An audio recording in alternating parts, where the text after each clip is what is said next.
It was a nice day today, but October 15th, it's about time we had a little bit of a fall chill. That arrives overnight tonight. In fact, as most of us are going to bed tonight, you're not going to feel any difference. But after midnight, we may start to hear those winds increasing. It's going to be a windy day tomorrow, and that will usher in a few issues during the day tomorrow. We'll talk about that in a second. 85 degrees, and again, a lot of sunshine all afternoon, but dew points in the low 70s. Yeah, if this was August, this would be a delightful day, but mid-October, it's about time we got to cool down. Today's high was 85 degrees, so we are still running above our average. And I always like looking at records this time of year. Boy, we can get cold, 45 on this date in 1977. We can also get hot, though. 91 is our record high today. In the mid, some upper 80s. Looks like most of us avoided the 90s today, thank goodness. And the dew points, the drier air is just to our north. It kind of keeps teasing areas of the North Shore. By tonight, that dry air immediately starts moving in, followed right behind by the colder air and increasing winds. We are also looking at a stretch of some low humid days, especially tomorrow and Thursday.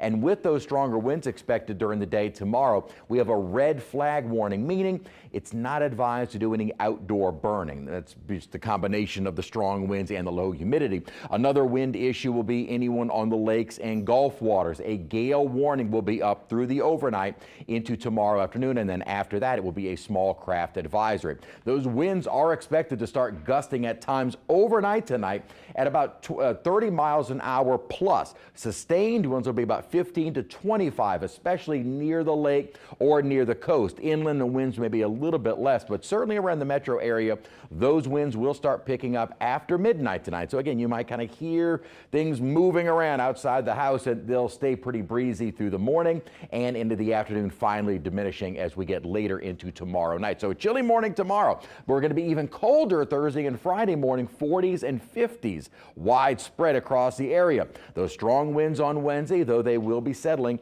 we stay cool and dry through the entire weekend. Here's what we are watching. This surge of colder air is coming out of Canada. It was kind of bottled up more over the Ohio Valley yesterday, but that upper troughing is finally starting to push it south. That kind of completes its passage during the morning hours tomorrow, and just almost as fast as the colder air arrives, the bulk of it starts to lift away, which is why gradually our high temperatures will be on the rise. But our morning lows will be noticeably chillier as we get into kind of the next several mornings. So while our afternoons will be gradually increasing, and even gradually increasing, we're still staying in the 70s through the weekend. Morning lows, again, Thursday and Friday will be the coldest. A little bit of cloud cover and some showers associated with our kind of surge coming in over Tennessee. But actually the front itself is not too far north of us. It's kind of just over the North Shore at the moment, really from that drier air. That surge comes in during the overnight, and then beautiful conditions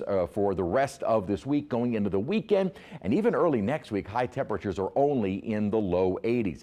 Out in the tropics, no active areas being tracked at the moment, but two areas of potential development right now. One is being classified as an invest 94. Some models kind of split on it just moving due west. Others kind of turn it off the east coast.